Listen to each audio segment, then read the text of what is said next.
नमस्कार दोस्तों, स्वागत है आपका अपने चैनल डिजिटल किसान सेवा पर। और आज क्या है, आज मैं कहीं नहीं गया, आज गांव में हूँ। गांव में क्या है, आज शुभारंभ है गौशाला का। और गौशाला में गाय बंधी है, कैसे कैसे प्रोसेस होगा, कैसे कैसे काम चलेगा, अधिकारियों की बातें आपको सुनवाता हूँ। पूरी जानकारी में, पूरी वीडियो में बने रहें। आ जाओ। उसके लिए पहले तो प्रधान जी को बहुत बहुत बधाई। हमारे यहाँ पहले से ढाला माजरा में एक गौशाला संचालित है और बहुत अच्छी प्रकार से चल रही है।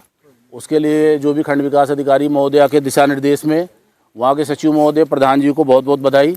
और अब एक नई, चूँकि वहाँ पे ज़्यादा पशु हो गए थे, ओवरबर्डन हो गया था, इसलिए सभी जगह एक नई अस्थायी गौशाला बनाई गई है अब नैडा बेगमपुर में। अब इस क्रम में मैं मांडेबास प्रधान जी से कहूँगा कि वो भी कुछ कहें। सबसे पहले आपको इस गौशाला की मुबारकबाद। और यह आप लोगों का, हम लोगों का सौभाग्य है कि हमें गौ की सेवा करने का हमारे घर में ही अवसर प्राप्त हो रहा है। देखिए, किसी भी धर्म के अंदर किसी भी जानदार की सेवा करना और सबके दुख और सुख में शामिल होना बहुत अच्छी बात बताई गई है। और ये सेवा का मौका हमें अपने गांव में मिल रहा है, इससे अच्छी खुशी कोई बात नहीं हो सकती।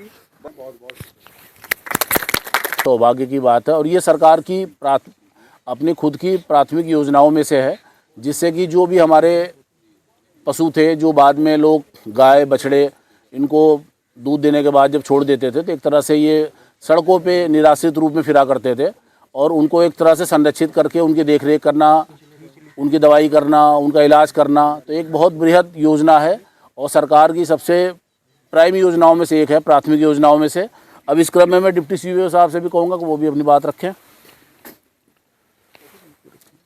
देखिए, गांव को हम लोग माता मानते हैं, और जो माता मानते हैं, जो बुजुर्गों ने कुछ हमारे लिए कुछ कहा है, वो उनमें कुछ साइंटिफिक रीजन छुपा हुआ है।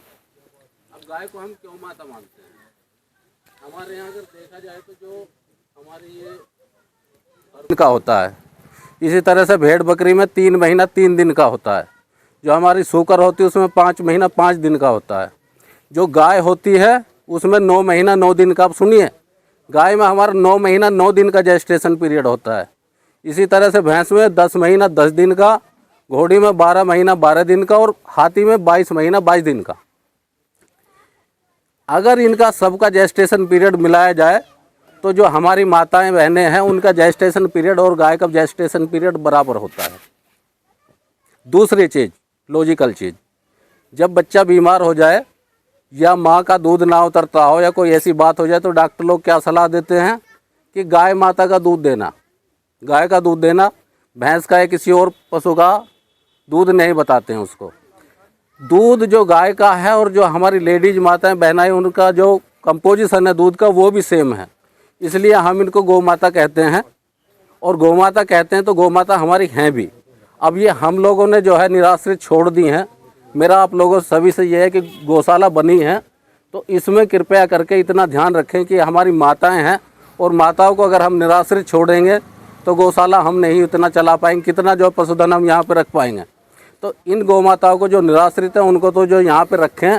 और मेरा निवेदन ये भी है, क्योंकि सरकार से बहुत ही कम इसके लिए 50 रुपये प्रति पशु प्रतिदिन का खर्च आता है, जो वहाँ से जो सरकार से आता है। इसके लिए जितने भी हमारे गौरक्षक भाई हैं या पशुपालक बंधु हो, तो उसके लिए जितना भी अपनी तरफ से दान कर सकते हैं वो दान करें और इनकी सेवा करें। Thank you.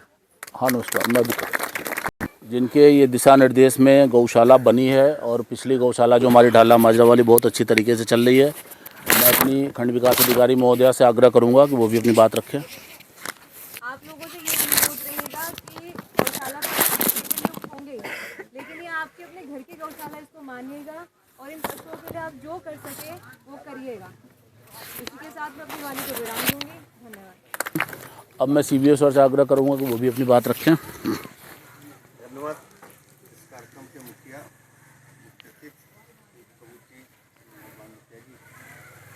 पूरे इस गौशाला को इतनी शीघ्र स्थापित कराने में हमारी खंड विकास अधिकारी महोदया है, उनका विशेष योगदान है। मैं इनका भी बहुत बहुत धन्यवाद करता हूँ।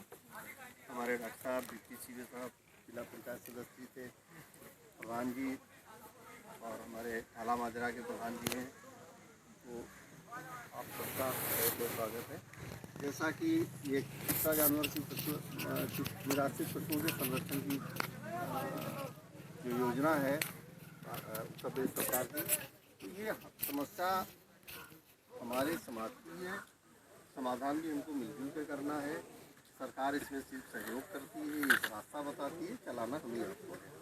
तो मैं उम्मीद करता हूँ कि ये गौशाला हमारी आदर्श गौशाला के रूप में स्थापित होगी और जिस तरीके से सहयोग कर रहे हैं आप लोग, का जो उत्साह देखने को मिल रहा है, मुझे नहीं लगता कि इस गौशाला को संचालित करने में किसी भी प्रकार की कोई व्यवधान आएगा। जितना सहयोग हमारे विभाग के द्वारा होगा वो तो हम करेंगे और जो भी आप समस्या होगी आप हमें बताएंगे। जैसा कि हम लोग निरंतर सहयोग करते रहते हैं, तो प्राइमरी स्तर से कहीं भी किसी भी प्रकार की कोई समस्या नहीं आएगी और अन्य स्रोतों से भी हम कोशिश करेंगे इस गौशालाओं में आर्थिक और उसके आर्थिक के रूप में, दाने के रूप में, भूसे के रूप में प्रयास करते हैं, सहयोग दिलाते हैं।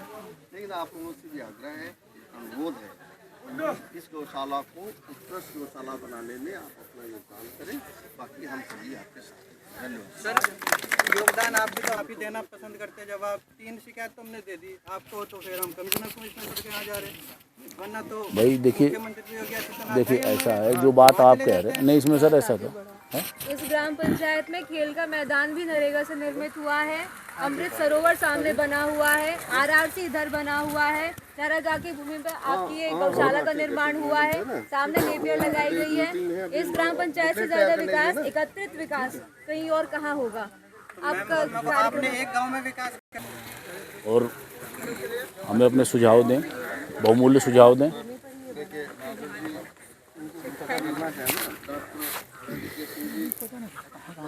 हमारी वीडियो मैडम कब्जा मुक्त तो कराइए, देखो ऐसा नहीं, यहाँ भी कब्जा मुक्त सम्मानित साथियों तो इस गांव का पता और यहाँ के इस ग्राम के प्रधान जिनका बहुत इसमें सहयोग रहा, इनका भी तहे दिल से मैं शुक्रिया अदा करना चाहता हूँ। क्योंकि जब कोई बात आती है, पहले तो ये चाह रहे थे कि यहाँ ये गौशाला ना बने, लेकिन मगर भाई कोई अच्छी चीज़ बन रही, वैसा तो पड़ोस में ही थी यहाँ गौशाला हमारी हल्ले में, लेकिन एक और बन जाएगी तो अच्छा हो जाएगा। गौ की बात तो ये है भाई, गौ माता है, सबसे पहले तो सेवा गौ की घर घर करी जाए तो बहुत अच्छा है। सबसे बेहतर ये घर में रखी जाए, गौशाला में ना रखी जाए, लेकिन गौशाला में रखना अब लोगों ने बंद कर दिया।